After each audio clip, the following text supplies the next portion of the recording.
మేడారం సమ్మక్క సారలమ్మ జాతర తర్వాత అట్లాంటి వాతావరణం ఎక్కడైనా కనిపిస్తుందంటే ప్రస్తుతానికి అది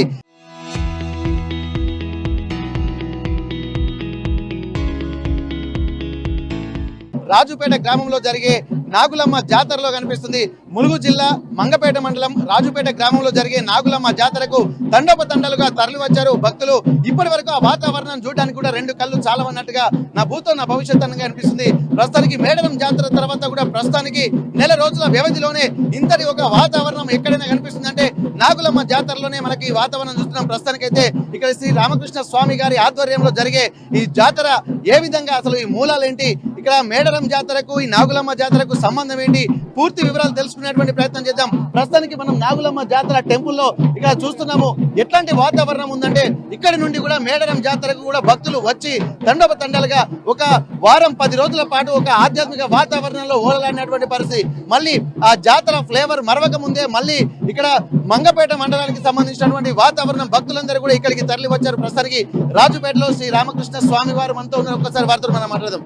స్వామి, ఇప్పటి వరకు జాతర అంటేనే తెలంగాణ ప్రతినిధి, అట్లాంటి తెలంగాణ జాతరలో వేలాది మంది తరలి వస్తున్నారు. నాగులమ్మ జాతర అంటే మేడారం జాతర తర్వాత మళ్ళీ మన ములుగు జిల్లాలో అంతటి గొప్ప వాతావరణం అయితే కనిపిస్తుంది. నిజంగా అమ్మవారి జాతర నిర్వహించుకోవడానికి అసలు ప్రధాన కారణం ఏంటి, నాగులమ్మ చరిత్ర ఏంటి, అసలు మీరు ఎట్లా చూస్తున్నారు ఈ వాతావరణాన్ని, ఎప్పటి నుంచి జరుపుకుంటున్నారు ఈ పండుగని? మాకు తరతరాల నుండి వస్తుందండి. తరతరాలు అంటే మా అమ్మ కంటే ముందు మా నాయనమ్మ కంటే ముందు నాయనమ్మల తండ్రి ఉండే, ఆ తండ్రి కంటే ముందు మునిదోరాని ఉండే, ఆయన చేసుకుంటున్నారు. ఇప్పుడు సమ్మక్క, మేడారం సమ్మక్క, ఈ నాగులమ్మ వీళ్ళందరూ ఒక జాతికి చెందిన వాళ్ళు. ఏంటిదంటే సమ్మక్క నాగులమ్మకు అక్క అవుతుంది, సుయాన శల్య. వీళ్ళు సాంబ శివరాజు మహారాజు అనే కోయ దొరకు వీళ్ళు జన్మించిండ్రు. ఆ సమ్మక్క నాగులమ్మ అనేది సడాలమ్మ, ముగ్గురు అక్కలు. మళ్ళీ తర్వాత గోవిందరాజు అనే తమ్ముడు పుట్టాడు. ముగ్గురు అక్కల తర్వాత గోవిందరాజు పుట్టడం జరిగింది. ఇది మా వంశం అన్నట్టు. సమ్మక్క కూడా మా వంశస్థురాలు. అంటే ఆమెమో అమ్మగారింటి కాడ ఉండే భర్తను తీసుకొని పోయి, ఈమెనేమో మా వంశంలో 7వ నెంబరు 4వ నెంబరు కలిగినటువంటి పారడగట్ట వంశంలో మళ్ళా అత్తగారి వంశంలో ఉందన్నట్టు. అందు గురించి మాకు తరతరాల నుండి మాది ఫస్ట్ సమ్మక్క సారక్క వీళ్ళందరూ మా వంశం అంతా ఎప్పుడు వచ్చిందంటే కొన్ని ఒక 5 సంవత్సరాలు 7 సంవత్సరాల కిందట మధ్యప్రదేశ్ భూపాలపట్నం భూపతి రాజు వంశస్థులు అన్నట్టు ఒక రూపాయి కాయిన్స్ ఉంటుంది. ఆ వంశానికి సంబంధించిన వాళ్ళు వీళ్ళంతా. అయితే అప్పుడు ఏం చేసినట్టే ఏదో వలస వచ్చినట్టు ఇటు రావడం జరిగింది. వచ్చిన తర్వాత ప్రజల కొరకు వీళ్ళంతా ప్రాణాలు అర్పించారు. లోకశాంతి కొరకు, రక్షణ కొరకు ప్రాణాలు అర్పించడం జరిగింది. ధర్మాన్ని కాపాడడానికి మాత్రమే దేవతల అవతారం నుండి మానవ రూపం దాల్చడం జరిగింది. అందు గురించి వీళ్ళేంటిదంటే అక్కడ మేడారంలోనేమో అక్కడ యుద్ధం చేసి ఇది చేసి అది చేసి అక్కడ మరణించడం జరిగింది. అలాగనే ఈమెకు భర్త పగిడిద్దరాజు, సమ్మక్కకు పగిడిద్దరాజు భర్తే. వీళ్ళిద్దరూ స్వయాన అక్క చెల్లెళ్ళై సౌతులుగా మారారు. ఈ సౌతులుగా మారడం వలన ఆమె ఎప్పుడైతే సమ్మక్క యుద్ధంలో మరణించి ఆమె సుక్క నేల మీద పడడం వలన దాంట్లో ఒక శక్తి రూపంతో వనదుర్గ రూపంతో వచ్చినసుంటే సమ్మక్క సారలమ్మ, రక్త సారలమ్మ, నీళ్ళల్లో పడ్డది రక్తానికి నీల సారలమ్మ, ఉసుకల పడ్డందుకు ఉసుక సారలైంది, ఆ కుంకుమలో పడ్డందుకు కుంకుమ సారలైంది, వాళ్ళ తర్వాత నదిలో పడ్డందుకు నది సారలైంది. అట్లా 7 దేవతలు యుద్ధం కొరకు అవతరించారు. ఒక రక్తం సుక్క మీద పడడం వలన ఆమె మహాశక్తి. ఆ శక్తి నుండి సొంత శల్య. ఈమె ఏంటిదంటే నరలోకంలో కాపాడడం కొరకు, లోకశాంతి కొరకు, అందరికి కళ్యాణ ఉత్పత్తి కలగడం కొరకు పగిడిద్ద రాజుని సమ్మక్కకు భర్త అయ్యేదల్లా ఈమె మొదగాలు కళ్యాణం చేసుకుంది. కళ్యాణం చేసుకున్న తర్వాత అక్కడ కొన్ని గొడవలు అయ్యేసి సమ్మక్కను తీసుకొని పగిడిద్ద రాజు వచ్చారు. వీళ్ళు రొటమడ దేశం, బురదగండి, మధ్యప్రదేశ్, భూపాలపట్నం ఆ ఏరియాలో వీళ్ళు నివసిస్తూ ఉండేవాళ్ళు. అక్కడ నుంచి ఎప్పుడైతే వీళ్ళందరూ ఇటు వచ్చిందో అయ్యలు కూడా అందరూ వచ్చేసి ఇక్కడ సెట్ అయ్యారు. ఇక్కడ ఏంటిదంటే ఇక్కడ వీళ్ళు ఉన్నది ఎక్కడంటే ఇక్కడ గుట్ట మీద దర్వాజుల గుట్ట అని ఉంటుంది. అన్ని దర్వాజులు కిటికీలు అన్నీ ఉంటాయి. ఒకసారి పరిశోధన చేస్తే చూడవచ్చు. అక్కడ ఉండి వీళ్ళు యుద్ధం చేయడం జరిగింది. అదంతా కూలిపోయినాయి. ఇప్పుడు మొత్తం ఈ రూపానికైతే ఉన్నాయి కానీ అక్కడ ఏమీ లేవు. ఈ వంశం అంతా పోయింది. వంశం కొరకు మానవ రూపం దాల్చి మనుషుల్ని కానీ ఇంత జనాన్ని చేసింది. ఈమె తత్వం ఏంటంటే మాకు తరతరాల నుండి మీ వారసత్వంగా చేస్తూ అన్ని కులాలకు శాంతి కలగడానికి, లోకమే శాంతి కలగడానికి, ధర్మం రక్షణ కొరకు ఈమె అక్కడ భర్త పోయిన వెంటనే ఆమె యుద్ధంలో మరణించి మాట వినంగానే నేనెందుకు బతకడం అనేది అగ్నిలో దూకి ఆమె జీవ సమాధి అయినట్టు అయింది, మాయమైంది. మాయమవడం వలన మళ్ళీ మాయమైన తర్వాత ఇక్కడ గండోర్ర గుట్టలో ఒక మెరుపు మెరిసి నేను ఇక్కడ ఉన్నాను, మీకు అందరికి నేను కాపలా చేస్తాను రమ్మను అని చెప్పి మంగపేట మండలం ప్రజలకు చెప్పి అక్కడ నుండి నాకు 2 సంవత్సరాలకు ఒకసారి ఉత్సవం చేయమని చెప్పింది. ఆ చెప్పిన పరిధి ప్రకారంగానే ఇక మా తండ్రుల కానుంచి వంశపరంగా చేసుకుంటుంటాను. ఈ వంశం అనేది సత్యం ఏంటిదనంటే ఇక మా అమ్మ అలాగనే అయ్యింది. అగ్నిలో 60 సంవత్సరాలు 4 గంటలు నడవడం జరిగేది. మరి అదే విధిగా మా నాయనమ్మ జరిపింది. ఇది లోకరక్షణ కొరకు, ధర్మ రక్షణ కొరకు, అందరు మంచిగా ఉండడం కొరకు. ప్రకృతి దేవతలంతా ఈమె రూపం కాబట్టి ప్రకృతిని పూజిస్తాం మేమేమైనా. ఫస్ట్ మంగళవారం రోజు భూదేవికి చేసి మండమెలుగుడు పండగని చేయడం జరుగుతుంది. బుధవారం రోజు భూమికి చేసిన తర్వాత 2వ రోజు బుధవారం రోజు ఆకాశము నుండి గోదావరి నది జలములకు పూజలు చేస్తాం. అలాగనే 3వ రోజు పంచభూతములకు చేస్తాం పూజా కార్యక్రమంలో. అదే విధిగా చూసినట్టయితే పంచభూతములకు నవగ్రహాలకు అధిపతిని అని చెప్పింది. దేవతలకు అందరికి కూడా తోడుగా ఉంటారన్న సమ్మక్కకు అదే రూపంతో పాము రూపంగా అవతరించి తోడుగా వచ్చింది. చెల్లె రూపంతో నాగులమ్మ రక్షణ కొరకు. అలాగనే అన్ని దేవతలకు అధిపతిగా ఉంటుంది. కుజదోషానికి, నాగదోషానికి, గ్రహ దోషాలకి, పంటలకు, పైర్లకు, చేసే ఉద్యోగానికి, చదువుకు, మంచి బుద్ధికి, మంచి లక్షణానికి ఉంటానని చెప్పి ఈమె అవతరించడం జరిగింది. అదే ఎవరైతే ఈమెకు మొక్కుతారో ప్రతి ఒక్కటి కలిసి వస్తుంది, ప్రతి ఒక్కటి మంచి జరుగుతుంది. రోగ నివారణ శక్తి ప్రకృతి వైద్యంతో సృష్టించబడిన అమ్మవారు ఈమెను దర్శనం చేసుకుంటే రోగాలు కూడా నయమవుతాయి. దాంతోపాటుగా చాలా వరకు ఎవరైతే మొక్కుతారో అన్ని రకాల దోషాలు తొలగి ముత్తైద ధర్మం నిలబడడానికి ఒక కుంకుమగా, రోగాలు తగ్గడానికి ఒక బండారిగా అవతరించి ఆ బండారి నుండి ఇది యాంటీబయాటిక్ తయారై జలుబు జ్వరం తగ్గే శక్తిని ఆ బండారికి ఇచ్చింది. అలాగే ఆమె పట్టిందల్లా బంగారం చేసి అన్ని రకాలుగా కాపాడడానికి అవతరించింది. ఆమె వంశంలో వచ్చాం కాబట్టి లోకం కొరకు జల్దిలా స్నానం చేసి తడి బట్టలతోటి 5 రోజులు ఉపవాసం ఉండి ఏం తాగకుండా తినకుండా ఉండి ప్రజలు మంచిగా ఉండాలి, లోకం మంచిగా ఉండాలి, పంటలు బాగా వండాలి, వర్షాలు పట్టాలి అని ఆ తరం కాలం కానుంచి ఈ తరం వరకు అగ్నిలో ఎన్నిసార్లు అయితే నడుస్తామో ఫస్ట్ది ఒకరు ప్రకృతి ధర్మం మంచిగా ఉండాలని, 2వ నడక అంత పంటలు పండాలని, 3వ నడక విద్యావంతులకు జాబు సరస్వతి అంకితమై మంచిగా ఉండాలని, 4వ నడక దరిద్రములు ఎవరన్నా శని ఉంటే శని దోషం, కుజదోషం, నాగదోషం పోవాలని, 5వ నడక అలాగనే ధర్మరక్షణ కొరకు ఉండాలని, మళ్ళా తర్వాత 6వ నడక ఏంటంటే లోక కళ్యాణ రక్షణ కొరకు దేవతలకు మనుషుల కళ్యాణం కావాలని. మరి అది 7వసారి దిగిన నడక కూడా భగవంతుడి కృపకు మోక్షం కలిగి అందరూ భక్తులు కావాలనే కటాక్షంగా ప్రతి ఒక్కరు కూడా దేవుని ఏ దేవుని రూపంతో పిలిచినా నేనే అని పలుకుతూ అందరికి రక్షణ ఉండడానికి అవతరించిన అమ్మ అందరికి మంచి జరగాలని నడవడం జరుగుతుంది. అలాగనే 8వ దాంట్లో నడవడం ఏంటిదంటే చెడ్డ వాళ్ళు మంచి వాళ్ళుగా మారి అందరూ కూడా మంచిగా ఉండాలని ఒకటి. అలాగనే తాగి చాలా ఇబ్బందులు పడుతుంటారు కాబట్టి 9వ నడక ఇంట్లో కుటుంబంలో గొడవలు కలతలు రాకుండా సుఖశాంతులతో ఉండాలని. ఆ 9 నడకల్లో ఏది తగ్గుతుందో అది కొంచెం ప్రాబ్లం అయ్యే అవకాశాలు ఉంటాయి కాబట్టి ఆ నడకలంతా పూర్తి చేసి మా ప్రాణానికి దేవుని లోకానికి శాంతి కొరకు నడవడం జరుగుతుంది. ఈమెదైతే మాత్రం ఏంటంటే సమ్మక్క సారక్క మళ్ళీ తర్వాత వంశం నుండి వచ్చిన సుంటి వాళ్ళకి చెల్లె వరుస అవుతుంది. పగిడిద్దరాజు పెళ్లి ఈమెకు ముందు అయింది, తర్వాత అక్క చేసుకున్నది. వీళ్ళందరూ ఒక వంశం. పగిడిద్దరాజును నాగులమ్మనే వేసుకుంది. పగిడిద్దరాజు నాగులమ్మనే కళ్యాణం చేసుకున్నాడు. అబ్బాయి ఇంత బాగా మంచుకున్నాడు అని చెప్పి సమ్మక్క చెరబట్టుకొని వచ్చినట్టు పట్టుకొచ్చి సొంత అక్కే చూసిన మనుషులు ఇలా స్వార్థంగా ఉంటారని నిరూపణ కొరకు అలా పట్టుకొని వచ్చింది. అమ్మవారు మహాశక్తివంతురాలు కదా, ఏదో చేసింది, తన భర్తను తీసుకొని వచ్చేసింది. ఇక మా అక్క తీసుకొని పోయింది, మేము ఎందుకు పోతామని ఆమె కొంచెం నాది తూర్పు రాజ్యం నీది పనవట్ రాజ్యం అని చెప్పడం జరిగింది. నువ్వు అటు ముఖం చేసి ఉంటు నేను ఇటు ముఖం చేసి ఉంటానని అమ్మవార్లు కటాక్షంతో నడిచింది. తర్వాత యుద్ధం అయ్యేటప్పటికి భర్త పోయేటప్పటికి కొట్టుపోతుందని చెప్పి ఆయన ప్రాణాపాయంలో ఉన్నదని అగ్నిలో అయ్యి అంతర్ధానమైనట్టు అయ్యి ఆ మమ్మల్ని శక్తి రూపంతో అవతరించి లోకంలో భూమిని మోయటానికి వాసకీదేవిగా, మళ్ళీ తర్వాత మానసాదేవి మనుషులందరూ సక్రమంగా ఉండడానికి మానసాదేవిగా అవతరించి ఎవరైతే మంచి బుద్ధి, మంచి లక్షణము, మంచి గుణం ఉంటారో వాళ్ళకందరికీ నేనున్నానని, నన్ను ఎవరైతే శివభక్తితో, హరిభక్తితో, రామభక్తితో భారతదేశంలో పూజిస్తారో వాళ్ళకందరికీ రక్షణ ఉంటానని చెప్పిన మాత ఈ అమ్మవారు.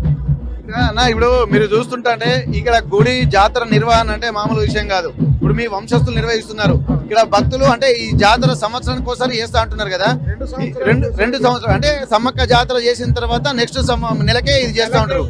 మాఘశుద్ధ పౌర్ణమికేమో సమ్మక్క జాతర, ఇక్కడ పుష్యమాసంలో వచ్చేటువంటి పౌర్ణమికేమో ఇక్కడ ఈ జాతర. మరి ఇక్కడ భక్తులు రెగ్యులర్ గా వస్తారా లేకపోతే ఎట్లా ఉంటుంది ఇక్కడికి వచ్చే భక్తులు? రెగ్యులర్ కంటే అది ఎలా అంటే వారానికి ఒకసారి ప్రతి ఆదివారం రోజు వస్తుంటారండి. మళ్ళీ తర్వాత ఏమన్నా వాళ్ళు వచ్చి దర్శనం చేసుకున్నాడు, పూజా కార్యక్రమాలు చేయడం జరిగింది. ఇప్పుడు మీరు కుజదోష నివారణకు కూడా ప్రత్యేక పూజలు చేస్తా అంటారు, మీరు చేస్తారా లేకుంటే భక్తులే వచ్చి మొక్కిపోతారా? భక్తులే వచ్చి మొక్కడము, గోదావరి పోయి స్నానాలు చేయడము, వచ్చి అమ్మవారి చుట్టూ ప్రదక్షిణ చేయడము, నవగ్రహాల చుట్టూ తిప్పడము, మళ్ళీ తర్వాత అమ్మవారికి మనస్ఫూర్తిగా 9 రకాల నూనెతో దీపారాధన చేసి ఆమె చుట్టూ ప్రదక్షిణ చేసి వెళ్తారు. అలా తర్వాత వస్తారు. ఇప్పుడు ఎదుర్కోళ్ళ దగ్గరికి వచ్చేసరికి మేము చూసాము దాదాపు వేలాది మంది భక్తులు ఇక్కడ పగిడిద్ద రాజు వాళ్ళు రావడము, ఇక్కడ వనదేవతలను కంకవనాన్ని తీసుకొని రావడము, ఇక్కడ నాగులమ్మను కూడా ఎదురుగా తీసుకెళ్లడము. ఎదుర్కోళ్ళ సంఘటన కొంచెం అద్భుతంగా జరిగింది. అసలు ఇక్కడ ఎదుర్కోళ్ళు చేస్తున్నటువంటి సమయంలో మొత్తం ఈ జాతరకు ఎంత మంది భక్తులు వచ్చేటువంటి అవకాశం ఉన్నారు? అయితే ఇవాళ ఇప్పటి వరకు అయితే చాలా తక్కువే ఉన్నారు. ఈ రోజు రాత్రికి మాత్రం 80,000, 90,000, చిన్నగా ₹1,00,000 దాకా దర్శనానికి వస్తారు. రేపు తెల్లారి వరకు అగ్నిని చూసిన తర్వాత వెళ్ళిపోవడం జరుగుతుంది. శుక్రవారం రోజు మొక్కులప్ప చెప్పి వరుసయారు వెళ్ళిపోతారు. అంటే ఇది కూడా 3 రోజుల పాటు జరుగుతుంటుంది అన్నమాట. 3 రోజుల పాటు జరుగుతుంది. ఈ 3 రోజులల్లో ఏమేమి జరగబోతుంది? ఇప్పుడు నాగులమ్మని ఎదుర్కోలు జరిగింది, అగ్నిగుండాలు రేపు జరుగుతాయా? అగ్నిగుండములు ఇవాళ బ్రహ్మముహూర్తం 4 గంటల 45 నిమిషాల నుండి 5 గంటల 50 నిమిషాల వరకు నడుస్తారండి. అంటే 3 గంటల 45 నిమిషాల నుండి అవుతుంటది. మరి శుక్రవారం నాడు ఏం జరుగుతుంది? శుక్రవారం నాడు ఏం జరుగుతుంది? శుక్రవారం రోజు ఏంటిదంటే అమ్మకు కుంకుమ, పసుపు, బొట్టు, బోనాలు అప్పచెప్పడం వలన ముత్తైద ధర్మం నిలబడుతుంది.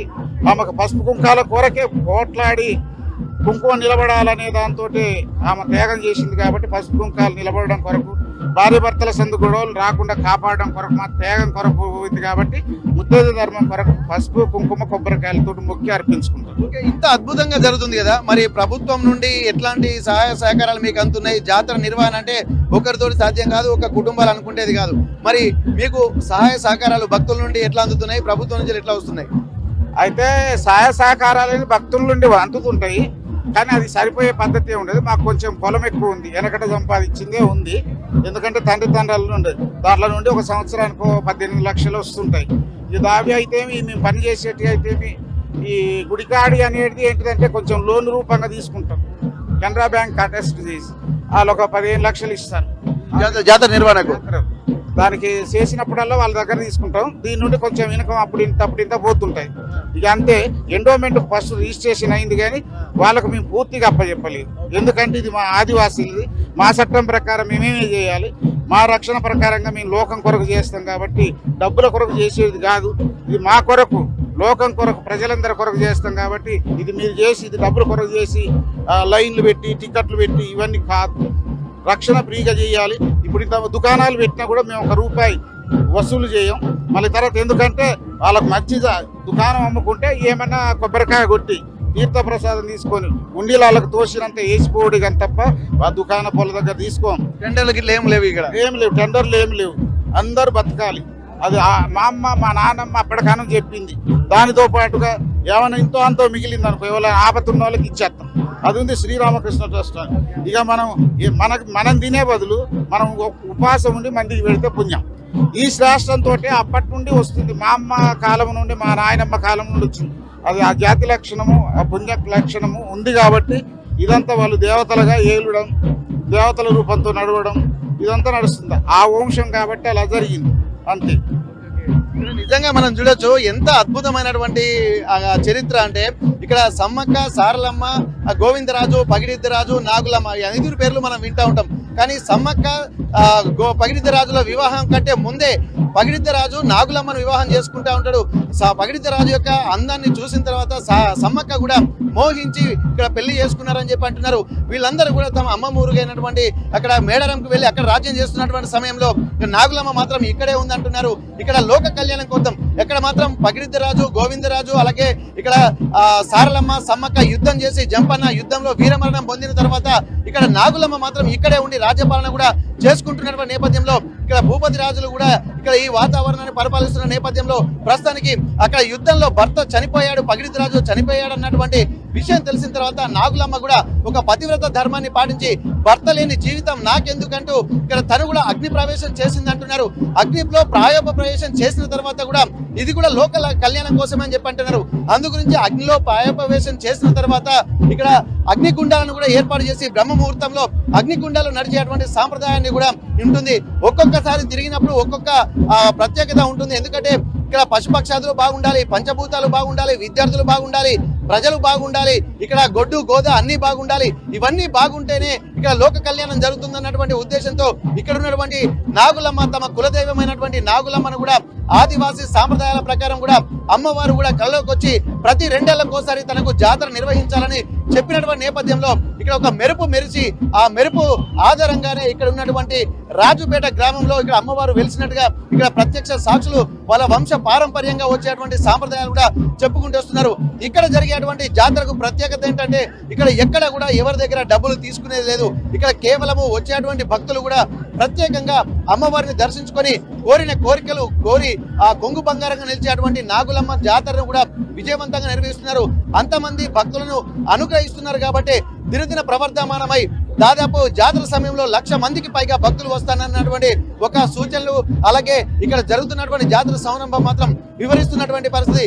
ఇట్లాంటి నేపథ్యంలోనే జాతరకు వచ్చేటువంటి భక్తుల దగ్గర కూడా ఎట్లాంటి కానుకలు కూడా స్వీకరించేది లేదు, హుండీలు వేస్తూ ఉంటారు. కానీ భక్తులు మాత్రం వాళ్ళు బాగుంటే చాలన్నటువంటి విషయాలు కూడా చెప్తున్నారు. ఇక్కడ బయట ఉన్నటువంటి దుకాణాలు కూడా వేల మంది భక్తులు వస్తున్నారు, దుకాణాలు పెడుతున్నారు. కానీ ఎవరి దగ్గర కూడా ఇక్కడ టెండర్లు పెట్టడం కానీ ఎటువంటిది లేకుండా అందరూ బతకాలే, బతకనివ్వాలన్నటువంటి ఒక కాన్సెప్ట్ తోటే ఇక్కడ నాగులమ్మ జాతర కూడా అంగరంగ వైభవంగా జరుగుతుంది.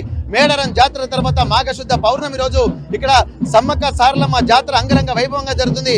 ఆ తర్వాత వచ్చేటువంటి పౌర్ణమికి ఇక్కడ నాగులమ్మ జాతర కూడా చాలా అద్భుతంగా జరుగుతుంది. ఇప్పటి వరకు జరుగుతున్నటువంటి జాతర సంరంభం అంతా ఒక వెలుగు వెలుగుతున్నట్టుగా కనిపిస్తుంది. ఆ వెలుగులో అందరికీ పంచే బాధ్యత మాత్రం వంశ పారంపర్యంగా ఇక్కడ ఉన్నటువంటి శ్రీ రామకృష్ణ స్వామి వారు చేస్తున్నటువంటి పరిస్థితి. ఇక్కడ ఖచ్చితంగా ఒక్కొక్క భక్తుల యొక్క విశేషాలు చూస్తుంటే మాత్రం వారి ఆనందానికి అవధులు లేకుండా పోతున్నాయి.